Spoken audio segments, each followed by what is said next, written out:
Okay, now I'm going to talk about bending strings here, a real important topic in blues and rock and lots of styles of music.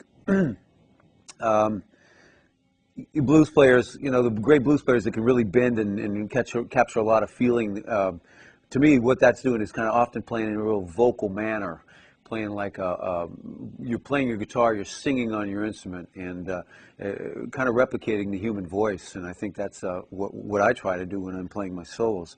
And so here's some exercises just to help you get in tune and talk a little bit about the technique that's involved in string bending. First of all, I want to point a couple things out. A lot of it's in the left hand here too. Unlike when you're playing scales with your left hand down on the neck and everything, what you want to do when you're string bending is bring your thumb up a little bit over the top of the neck, because what you're looking to do is use your hand as a lever. You're levering these strings. And instead of trying to push this string with just one finger, I'm actually using the wrist, cocking the wrist, and getting much more power through that. So when you're bending a string, in any way you're doing, use your wrist to make that. And another thing I want to say about string bending is try not to just use one finger when you're bending a string. Well, I've got a fairly heavy string on my guitar, and this is an 11 on top. It's not real heavy, but it's hard enough to bend sometimes. And basically, what I always do is if I'm bending something off my fourth finger, I'll put my third finger behind it so that the two fingers bend together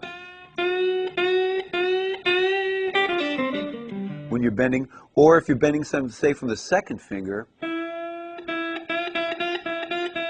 I'm using, bending from the third finger there. I'm using the second and third together to bend. And a lot of time what my first finger is doing behind that is trying to help mute strings, to shut down the extra noise that's happening. So string bends are kind of tricky.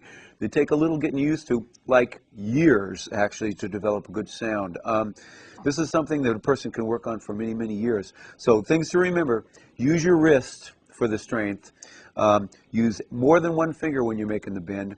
And try to mute the extra noise that's happening with your thumb by laying your thumb across, and also your first finger. And you could, for that matter, that's when you could do some right hand damping also, whenever you hear that noise. So sometimes your right hand helps out on that, but largely it's your left hand that's going to kill that noise for you. So let me start. I'm just going to show you a couple little random string bending exercises. And here's a half-step bend on the G string from the note C to D flat. I'm going to bend up a half step. And now listen, I'm going to check my pitch by playing that note, that fretted note. And I'll do it again.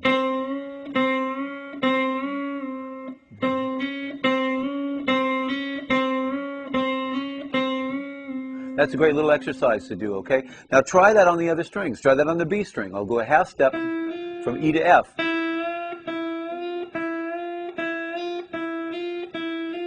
Okay? Try the note, for instance, in the third position is where I'm playing, by the way, on top of the G minor pentatonic, or the blues scale, which you have the music for there. I'm going to bend off the note F and bend up a whole step to the note G. So here it is. Now, remember, I'm going to use these other fingers to help me do that.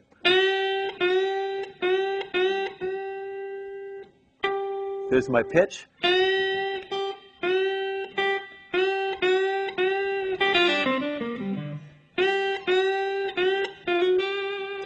I make a funny face when I bend. But actually a number of guitar players do, because when you bend strings, you kind of have to put everything you have into it sometimes. So here's that bend again. And I'm using more than one finger to do it, okay? So try this with every other strings and other fingers. Here you've got the notes on the high E string. You've got the note A, bending that up a half step to B flat. Or take the note B flat and bend it up a whole step to C. Here it is again.